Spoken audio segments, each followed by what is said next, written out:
തർക്കുത്തരം പറയുന്നോ? മിണ്ടാണ്ട് നിന്ന വായിൽ കൊഴുക്കട്ടെയാണോ ചോദിക്കും. മിണ്ടിപ്പോയ തർക്കുത്തരായിപ്പോ. ഇതെന്തോന്നാടാ അപ്പനെ? എന്നാ നേരെ വല്ലതും ചെയ്യാനുള്ള സൗകര്യം ഉണ്ടോ? അതുമില്ല. മര്യാദക്ക് ജോലി ചെയ്യാൻ നിനക്ക് എന്തോന്നാണ് ഇവിടെ ഒരു കുറവ്?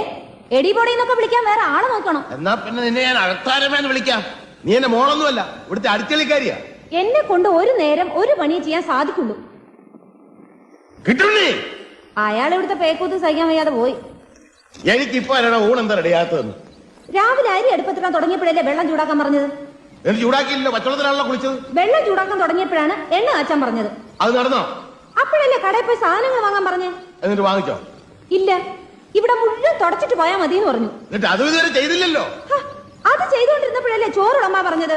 കഴുകി വെച്ച് അരി ഇരിപ്പുണ്ട്, മതിയെങ്കിൽ അത് വിളമ്പാം. അത് നിന്റെ തന്തയോട് എന്ന് പറഞ്ഞാൽ മതി. തന്തയോട് തന്നെ പറഞ്ഞു.